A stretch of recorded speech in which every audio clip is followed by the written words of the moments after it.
अस्सलाम वालेकुम। आज हम टीईटी एग्ज़ाम के तहत हिस्ट्री इस मज़मून के सवालात और उसके जवाब देखेंगे जो आपको टीईटी एग्ज़ाम में बहुत ज़्यादा कारगर साबित हो सकते हैं।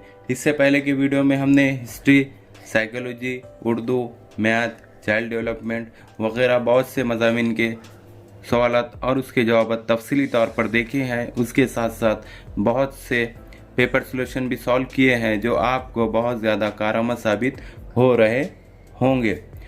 आज हम इस वीडियो में हिस्ट्री इस मज़मून के सवालात देखेंगे। तो यहाँ पर सबसे पहला हिस्ट्री का सवाल इस तरह पूछा गया है कि टिप्स इंडिया एक्ट कब बनाया गया था। तो यहाँ पर सही जवाब है 1784 ईस्वी में ये एक्ट बनाया गया था। अब यहाँ पर अगला सवाल पूछा गया है कि नौकरशाही की बुनियाद किसने डाली थी, यानी जो नौकरशाही जो था वो उसकी बुनियाद किसने डाली थी। तो यहाँ पर सही जवाब दिया गया है कि लॉर्ड कॉर्नवालिस ने डाली थी। अब यहाँ पर अगला सवाल पूछा गया है कि किसकी सरपरस्ती में कायम करदा कानूनी कमेटी ने भारतीय कवानीन मुरत्तिब किए। तो यहाँ पर सही जवाब दिया गया है लॉर्ड मिकाले की कानूनी कमेटी ने भारतीय कवानीन मुरत्तिब किए। अब यहाँ पर अगला सवाल इस तरह है कि 1857 की बगावत का शोला कब भड़का था। कौन सी 1857 में जो बगावत हुई थी उसका शोला यानी वो सबसे पहले कब भड़का था। तो यहाँ पर सही जवाब दिया गया है 29 मार्च 1857 ईस्वी को इसका शोला यानी 1857 की जो बगावत हुई थी वो भड़की थी। अब यहाँ पर अगला सवाल पूछा गया है कि किस सिपाही ने नए कारतूस इस्तेमाल करने से इनकार कर दिया था,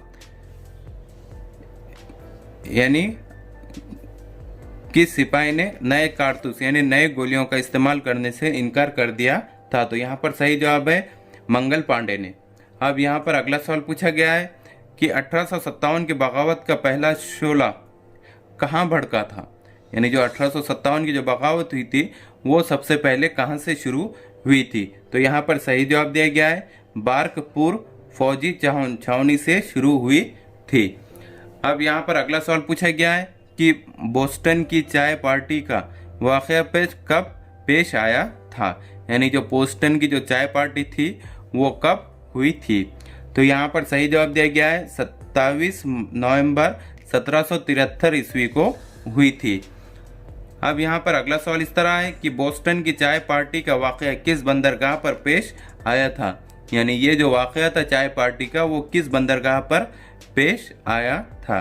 तो यहाँ पर सही जवाब है डार्टमाउथ में पेश आया था।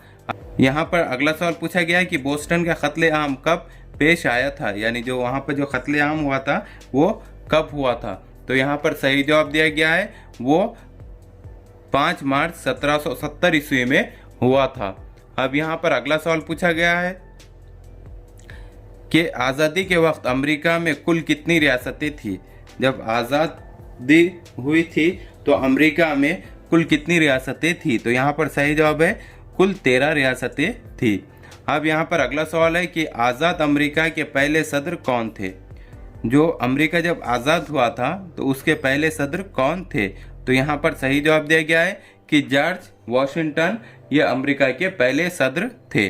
अब यहाँ पर अगला सवाल पूछा गया है कि कौन सी फतेह ने अंग्रेज़ों के लिए भारतीय इक़्तिदार का दरवाज़ा खोल दिया, यानी ऐसी कौन सी फतेह थी जिसके तहत अंग्रेज़ों को भारत में आने का रास्ता साफ हो गया था। तो यहाँ पर सही जवाब दिया गया है प्लासी की फतेह, यानी जंगे प्लासी की फतेह।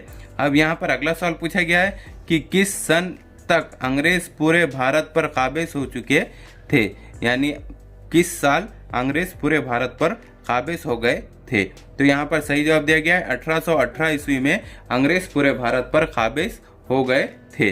अब यहाँ पर अगला सवाल पूछा गया है कि माहिदा नॉन किंग कब हुआ था। तो यहाँ पर सही जवाब है कि 1842 ईस्वी में माहिदा नॉन किंग हुआ था। अब यहाँ पर अगला सवाल पूछा गया है कि अमेरिका ने खुला दरवाज़ा नजरिया कब पेश किया था? तो यहाँ पर सही जवाब है 1899 ईस्वी में अमेरिका ने खुला दरवाजे का नजरिया पेश किया था। अब यहाँ पर अगला सवाल पूछा गया है कि चीनी इलाकों की तकसीम होने के अमल को क्या कहते हैं?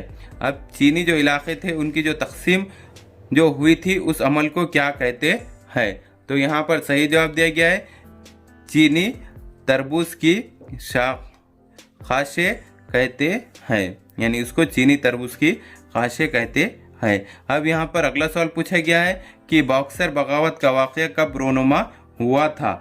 यानी जो बॉक्सर जो बगावत थी वो कब हुई थी? तो यहाँ पर सही जवाब दिया गया है 1900 ईस्वी में बॉक्सर बगावत का वाक़या पेश आया था।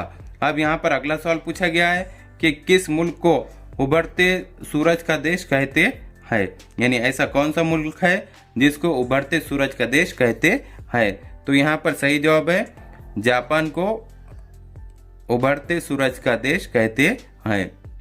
अब यहाँ पर अगला सवाल पूछा गया है कि किस अमरीकी बहरी अफसर की क़यादत में अमरीकी दस्ता जापान में दाखिल हुआ था? तो यहाँ पर सही जवाब दिया गया है केमुट रेपरी की जो अफसर था उसकी क़यादत में अमरीकी दस्ता जापान में दाखिल हुआ था। अब यहाँ पर अगला सवाल है कि किस बर्र आज़म को तारिक बर्र आज़म कहते हैं? यानी ऐसा कौन सा बर्र आज़म है जिसको तारिक बर्र आज़म कहते हैं? तो यहाँ पर सही जवाब दिया गया है अफ्रीका को तारिक बर्र आज़म कहते हैं। अब यहाँ पर अगला सवाल पूछा गया है कि कौन सा मुल्क एक तारिक कुल दुनिया मुल्क के तौर पर जाना जाता है? तो यहाँ पर सही जवाब है जापान। अब यहाँ पर अगला सवाल पूछा गया है कि जर्मनी ने फ्रांस के मातहत एलिस और लारेन के इलाकों पर कब कब्जा किया था? तो यहाँ पर सही जवाब है 1871 ईस्वी में कब्जा किया था। अब यहाँ पर अगला सवाल है कि 1866 ईस्वी में ऑस्ट्रेलिया को किसने शिकस्त दी थी? कि 1866 ईस्वी में ऑस्ट्रेलिया को किसने शिकस्त दी थी? तो यहाँ पर सही जवाब है बस्मार्क ने ऑस्ट्रेलिया को शिकस्त दी थी। अब यहाँ पर अगला सवाल पूछा गया है कि बस्मार्क ने फ्रांस को कब शिकस्त दी थी? तो यहाँ पर सही जवाब दिया गया है 1888 ईस्वी में बस्मार्क ने फ्रांस को शिकस्त दी थी। अब यहाँ पर अगला सवाल पूछा गया है कैसर विलियम दुआम कब तख्त नशीन हुआ था? तो यहाँ पर सही जवाब दिया गया है 1902 ईस्वी में वो तख्त नशीन हुआ था। अब यहाँ पर अगला सवाल पूछा गया है कि तुर्किस्तान के ज़ेर इख्तिदार मशरक़ी यूरोप का इलाका किस नाम से जाना जाता था? तो यहाँ पर सही जवाब दिया गया है बल्खान के नाम से जाना जाता था। कौन सा? तुर्किस्तान के ज़ेर इख्तिदार का मशरक़ी यूरोप का इलाका। अब यहाँ पर अगला सवाल पूछा गया है कि तुर्किस्तान में सियासी इनकलाब कब रोनुमा हुआ था? कहाँ पर? तुर्किस्तान में। तो यहाँ पर सही जवाब दिया गया है 1908 ईस्वी में ये इनकलाब रोनुमा हुआ था। अब यहाँ पर अगला सवाल पूछा गया है कि पहली आलमी जंग की बुनियादी वजह किसका कत्ल था? जो पहली आलमी जंग हुई थी उसका सबसे बड़ा मकसद या सबसे बड़ी वजह क्या थी? तो यहाँ पर सही जवाब दिया गया है शहजादा फर्डिनैंड का कत्ल था, इसकी वजह से पहली आलमी जंग हुई थी। अब यहाँ पर अगला सवाल पूछा गया है कि शहजादा फर्डिनैंड का कत्ल कब हुआ था? यानी जो ये जो शहजादा था इसका कत्ल कब हुआ था? तो यहाँ पर सही जवाब दिया गया है इसका कत्ल 28 जून 1914 ईस्वी को हुआ था। अब यहाँ पर अगला सवाल पूछा गया है कि शहजादा फर्डिनैंड का कत्ल कहाँ हुआ था? यानी ये जो शहजादा था उसका कत्ल कहाँ हुआ था जिसकी वजह से पहली आलमी जंग हुई थी? तो यहाँ पर सही जवाब दिया गया है सराजेवो में हुआ था, जिसको बोस्निया के नाम से भी जाना जाता है। अब यहाँ पर अगला सवाल पूछा गया है कि ऑस्ट्रेलिया ने सर्बिया के खिलाफ जंग का ऐलान कब किया था? यानी जो ऑस्ट्रेलिया ने सर्बिया के खिलाफ जो जंग की थी वो कब उसका ऐलान किया था? तो यहाँ पर सही जवाब दिया गया है 28 जुलाई 1914 ईस्वी को जंग का ऐलान किया था। अब यहाँ पर अगला सवाल पूछा गया है कि रूस ने आम फौजी भर्ती का ऐलान कब किया था, यानी जो रूस जो मुल्क है उसने आम फौजी भर्ती का ऐलान कब किया था। तो यहाँ पर सही जवाब है 23 जुलाई 1914 ईस्वी को रूस ने आम फौजी भर्ती का ऐलान किया था।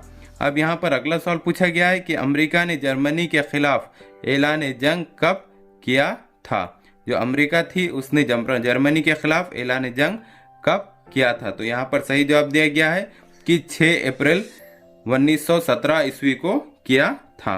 अब यहाँ पर अगला सवाल पूछा गया है कि पहली आलमी जंग का खात्मा कब हुआ, यानी जो पहली आलमी जंग हुई थी उसका खात्मा कब हुआ। तो यहाँ पर सही जवाब है उसका खात्मा हुआ था 11 नवंबर 1918 ईस्वी को उसका खात्मा पहली आलमी जंग का खात्मा हुआ था।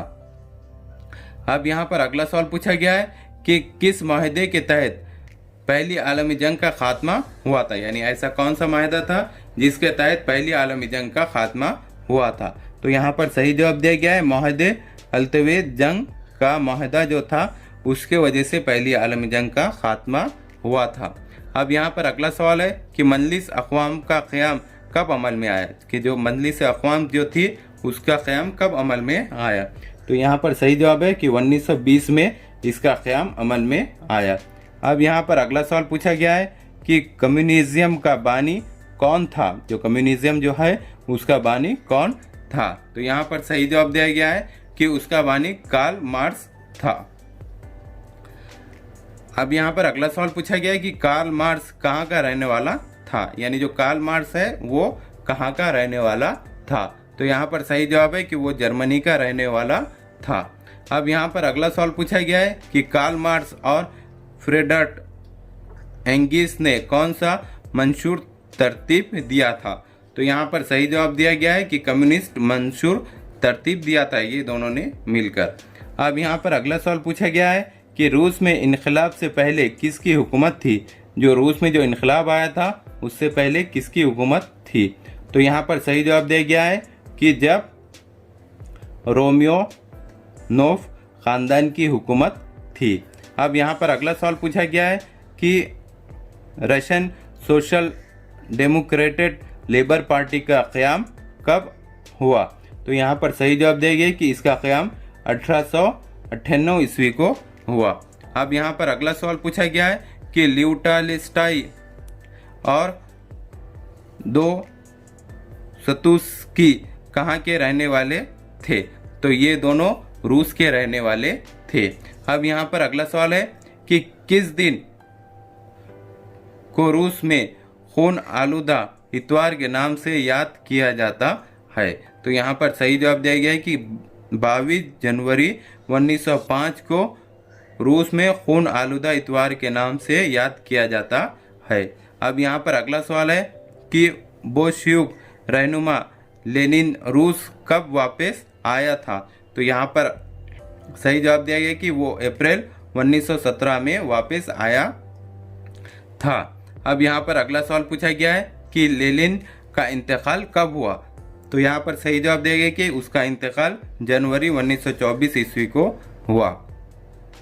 अब यहाँ पर अगला सवाल पूछा गया है कि लेनिन की मौत के बाद कम्युनिस्ट पार्टी का रहनुमा कौन बना। तो यहाँ पर सही जवाब दिया गया है कि जोसेफ स्टालिन कम्युनिस्ट पार्टी का रहनुमा बना। इस तरह के हमारे एजुकेशनल वीडियो देखने के लिए हमारे चैनल को सब्सक्राइब करें, बेल आइकन दबाएं, लाइक करें, शेयर करें और आगे के वीडियो बनाने के लिए हमें कमेंट्स करें। Thank you.